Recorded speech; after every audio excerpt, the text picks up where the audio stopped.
All right, so we're going to be doing another argument analysis. Uh, as always, just to get started on it, we're going to be starting by discussing like what the argument is actually saying, then going into values and value criterions, then going into rebuttals, and then lastly finishing on like what my general thoughts on the argument are, whether or not I think it's effective, those types of things. So this one is going to be talking about the military-industrial complex, which is an argument that will be run on the affirmative side. Remember that the affirmative side of this resolution is the one saying that lethal autonomous weapons are bad. I know that sometimes with a resolution like this, where affirming the resolution means going against a concept, can sometimes be a little confusing whenever discussing the arguments in like a vacuum. But just reminder that that's what we're saying here.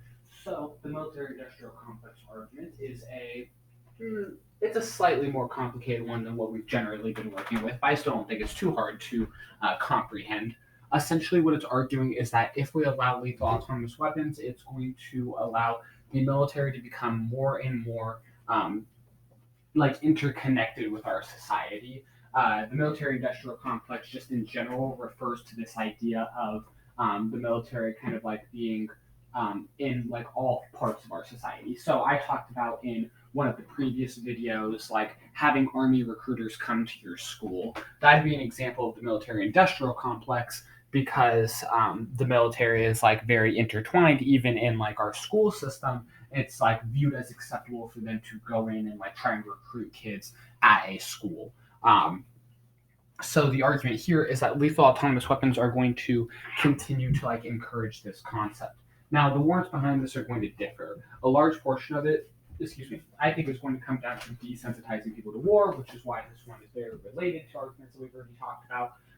But the reasoning behind that is because as people become more and more desensitized and war is viewed as less of a bad thing, the military is going to have a much less negative connotation.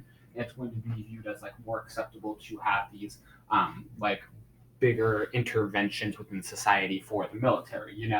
It seems a lot more acceptable to have the military when you don't think of it as recruiting kids to go out and kill people, and it's more recruiting kids to work on airplanes and stuff like those general types of concepts. So that's part of like that's probably the main warrant you're going to see. I imagine that we're going to see some more creative warrants if we see this one personally used, but I don't think it's going to be super like unique overall. I think generally this is going to be a somewhat rare argument, and if you see it, that's going to be the main warrant behind it. The impact on this one is going to be kind of like minimal because I like the impact is in and of itself that they're becoming more intermingled into society. Perhaps someone is going to try and finagle some weird impact and they're going to connect this to like more war because people are going to be more desensitized to war. But if you're doing that, why don't you just like use the more desensitized to war argument? The true impact here is going to just be that there is a greater influence of the military industrial complex. Excuse me.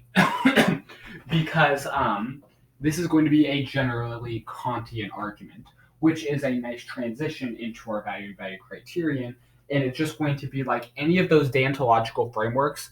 I would probably argue the Kant's second categorical imperative, or the second formulation of the categorical imperative.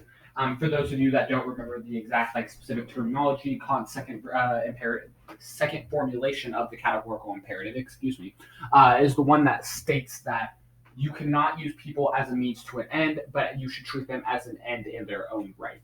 Essentially, what this is saying is don't use people as tools to get what you want. You have to acknowledge that they have their own wants and needs, and you should treat them as human beings who have these different wants and needs, and you should try and respect those points of people. So that's not necessarily saying that these people can't help you reach your own ends. Of course they can. But you should recognize that like they have their own wants and try and help fulfill those instead of just viewing them as a tool to help you reach your own goal, your own wants and needs. So this could be like the military-industrial complex could be a big breach of Kant's second formulation, mainly because like obviously you could argue that the military as a whole is using people as a means to an end, especially like when they go and they try and trick kids, right? There's a lot of people who go into the military with like false promises. Well, not completely false promises, but they like mislead you on what's going to happen in the military, right? They try and trick you into joining the military and try and say it's going to be like the best thing for your future when generally it's not. And it's going to like result in people. They're literally just using you as a means to an end. They don't care about your own future or what you do with your life. They only care that you're helping them fulfill their like military gains. So obviously that is like as clear of a breach as it can get to the categorical imperative. I don't really think that you can connect this to the other formulation of the categorical imperative, which if once again, if you guys don't remember that, the first formulation essentially talks about how if something, it's like the principle of universality. So if something is not right in all situations, then it's not right in any. That's like a very simplistic version of the formulation. And I don't really think that that can apply here. Perhaps someone who is more versed in deontological frameworks can enlighten me, because personally, I don't use them a whole bunch. So you would have to, there might be some way to link that, but personally I think like the much stronger one is going to be the second formulation anyway, so there's no real reason to focus on the first. So that's like the framework choice, right? I'm not sure quite what you'd run as the value for that. Possibly like human dignity, and then you could use the formulation, because that would be the argument, right? It's like that by violating this principle that people are individuals, you're going to be like destroying their dignity as human beings. You could also just talk about like general autonomy, but like I don't know, that's kind of a stretch, because like they still have the ability to choose. You're just kind of like tricking them. So I think that's the path if you want to take like this deontological, or I think pretty much any path in the military industrial complex is going to be deontological. So I think that's just generally the path you want to take. As for rebuttals, the thing about deontological arguments is that the impacts don't really matter, because the framework is like inherently not based in the impacts. So even if you can prove that the impacts like aren't like that bad, and you're like, oh, well, we're helping a lot of people, it's like, well, it doesn't matter. You're still using people as a means to an end. That is inherently bad. The action is bad. We should still vote affirmative. So you can't really attack the impacts here, unfortunately. However, the fact that the framework is different does allow you to try and like dismantle their framework, right? And obviously now we're kind of like getting off the topic of rebuttals to this argument specifically. But like if you're winning on the framework, then this argument's going to pretty well fall, because the impacts aren't going to be super strong in general, right?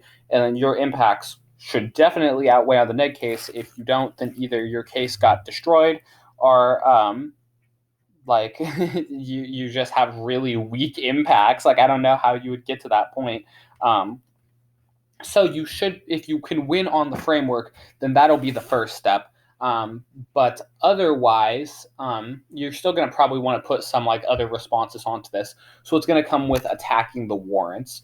So this is going to be similar to the ones that we talked about with desensitizing people to war. And you can just generally say that like, no, it's not going to happen. And to like prove that deny, you're going to need like some pretty solid evidence.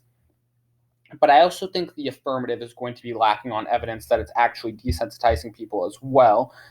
Because, like, personally, there's not a whole lot on there to, like, prove that people are going to have these different feelings, especially once lethal autonomous weapons specifically come out. Like, you could argue with different forms of technology and then try and cross-apply it, but that's still not overly convincing.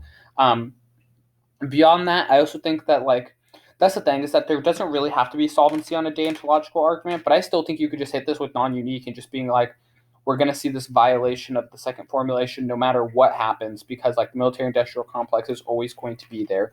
Like, banning lethal autonomous weapons does not destroy the military-industrial complex, so nothing is changing. So that's just a wash. Vote neg on these other arguments, or just vote neg on presumption. Like, why not? So I don't really think that, like, I think the non-unique argument, even though it doesn't necessarily apply to deontological frameworks, I think you could definitely still pull it on this specific one, just because like there's absolutely no change. So why not? So those would be my biggest responses. We threw a couple out there. Just to quickly wrap up, my general thoughts on this argument. I'm definitely intrigued because I kind of want to run more Kantian responses. I mean, especially as I, get to the end of my career, I only have three more topics, including this one, even if I go to nationals. Um, but I just don't think that this one is quite the one, especially where I debate. Because, personally, I'm in like Missouri, and Missouri is very conservative, and like attacking the military is a good way to lose your round. Um, so I think partially like that's not a skillful move on that front. Um, I'm definitely interested in this one, and I think depending on where you are and if you can find sufficient evidence, then it could be a really good one. But I just think for me personally, where I'm from, and also just the fact that I think you're going to have a struggle to find evidence that proves that like the military-industrial complex is going to grow. Um, I just don't think that this is the one for me, especially because then there's not really another big argument that you could run on this topic that at least immediately jumps to my mind that satisfies the deontological framework. So if you don't have that, like you're looking at a one contention AF, and that's not good. So personally, I just don't think this one quite fits the bill. But possibly if you can find some other good like parts to put into this, you can still make it work. But anyway, there's really not too much more to say on this argument. So as always, I hope this video was educational, and I wish you good luck in all your rounds.